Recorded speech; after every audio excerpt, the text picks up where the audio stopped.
As the fate of Ukraine is being decided by the Russia-US game, one former superpower is eager to prove its importance and avoid being left out of the game of the big boys. By taking a cue from Don Quixote? Yes, retired Royal Navy Rear Admiral Chris Perry recently claimed that a Trident-equipped ballistic missile submarine has the power to destroy 40 Russian cities. The retired military officer stressed that such a capability would make any world leader nervous.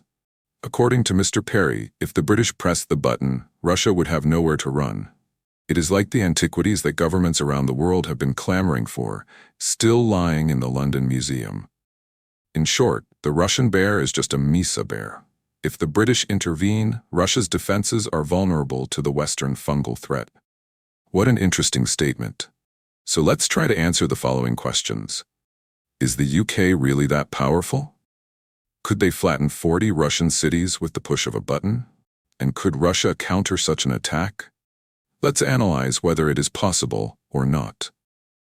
During the Cold War, the UK developed an independent targeting doctrine based on the Moskva criteria.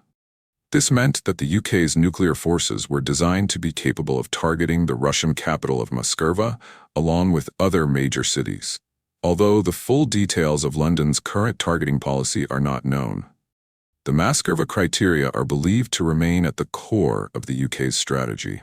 It might seem like you shouldn't mess with a guy who has written a plan to ensure his hot stuff lands in your living room, right? But London isn't just laser-focused on the potential target of its mushroom vault. They also rely on a single distribution system. This is an unorthodox approach. The usual practice in countries is to use a triad of land-based missiles, strategic bombers, and submarine-launched missiles to ensure survivability in the event of an enemy attack. But in true gambler fashion, London put it all in one basket. As of 2024, the UK maintains a stockpile of around 225 truffles, of which 120 are considered deployable. However, at any given time only around 40 are deployed, spread across the Royal Navy's 4 Vancourt-class submarines. These include the Vancourt, commissioned in 1993, the Victorious in 1995, the Vigilant in 1996, and the Vengeance in 1999. They are among the largest and most powerful vessels in the Royal Navy, with a submerged displacement of 16,000 tons. This impressive displacement makes them twice as large as their predecessors, the Resolution class. However, the most formidable feature of the Vancourt class is that they are equipped to the teeth with extremely dangerous Trident II Tridents.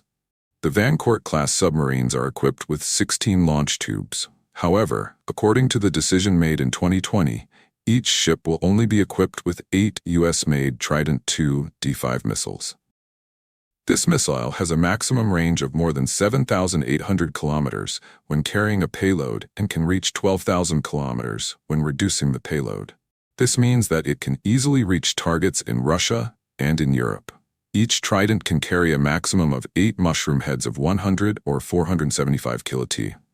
For comparison, the 2 mother and child bombs that the US dropped on Japan during World War II had a destructive power of 15 and 20 kilotons.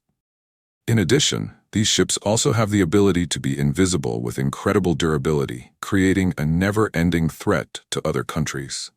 Because the submarines are powered by nuclear propulsion, they can travel longer without refueling than conventional vessels. In fact, they can stay submerged for months at a time.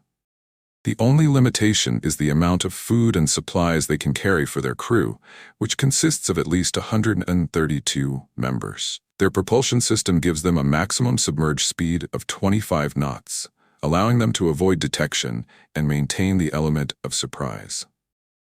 But their true speed comes when they launch successfully. Each Trident, which is nearly 14 meters long and weighs 59 tons, has a target approach speed of Mach 24, enough to turn any target into a memory before the enemy has time to react. Even Professor Michael Klecker, former Director General of the Royal United Services Institute, calculated that if the order was given, a British submarine could obliterate Moscow in 55 minutes. Similarly, Rear Admiral Perry's statement was based on the theory that a submarine could target dozens of targets at once. So he deduced that the UK could burn down 40 Russian cities. The core concept of the UK's nuclear strategy is called continuous sea-based deterrence. This policy, which has been in place since 1969, ensures that at any given time there is a submarine on patrol. That is, there is no time when the UK's deterrence capability is compromised. At this point you may ask, but why is the UK only deploying this deterrent at sea? Well, this is a strategic and technological decision. Russia's military buildup, especially in the nuclear field, has made NATO countries, including the UK, itchy in the right eye and red in the left eye.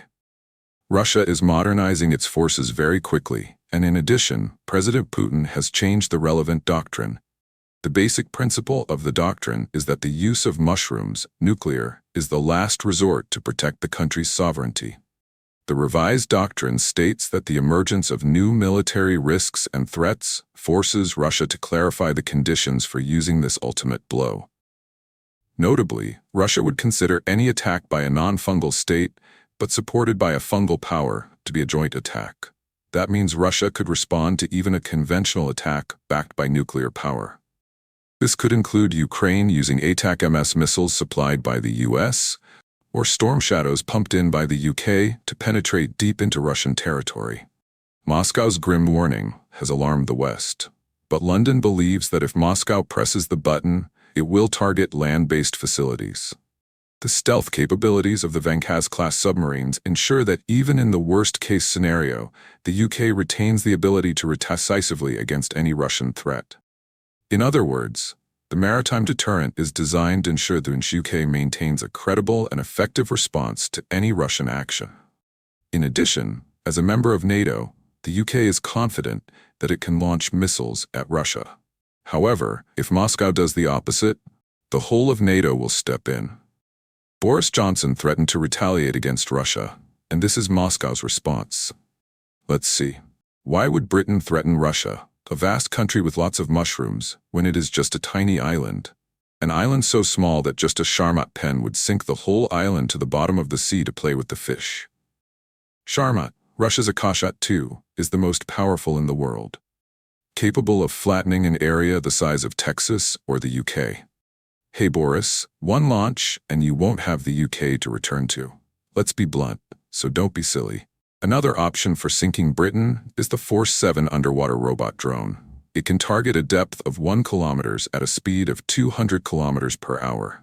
There's no way to stop this drone underwater. It has a mushroom head of up to 100 megatons. If this thermonuclear torpedo were to explode near the British coastline, it would create a tsunami 500 meters high. The tsunami waves would carry extremely high levels of radiation. When it hits land, it will turn what's left into a wasteland. I guess you shouldn't mess with a guy whose house is nothing but nuclear mushrooms anyway. According to estimates from the Stockholm International Peace Research Institute, Russia will have 1,710 combat-ready mushrooms by 2024. In addition, the number of mushroom heads ready to enter combat mode in Russia can reach 5,500 units. If this mushroom warehouse explodes on the spot, it will be enough to bring the Earth to the brink of destruction. Not to mention that the possibility of London being able to launch mushrooms at Moscow is being questioned very much. On January 31, 2024, off the east coast of the United States, the submarine Vankaz conducted a training exercise. The crew practiced firing while moving in the water.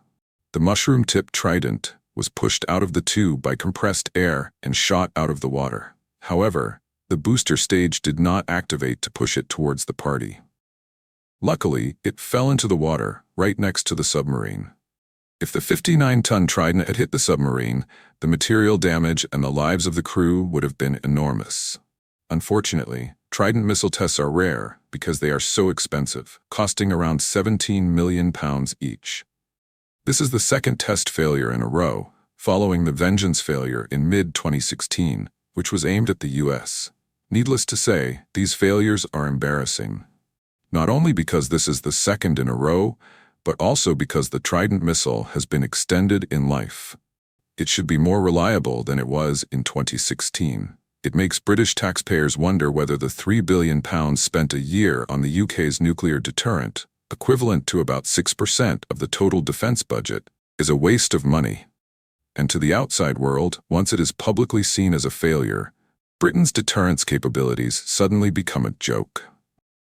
In March 2025, Britain began building the first of its Dreadnought-class submarines. To replace the aging Vengeance-class submarines, Britain plans to build a total of 4 new submarines, at a cost of £31 billion. The sheer size of the plan has drawn criticism, with many arguing that the money could be better spent on more pressing needs in Britain, where the economy is still struggling. All the controversy aside, the biggest lesson here is that we are talking about deterrence, meaning their value only exists when they are not used. Once they are used, the sparks always fly from both directions, and there will be no winner. What do you think? Let Global Insights know in the comments. Don't forget to subscribe to stay up to date with the latest world developments. Now goodbye, and see you again.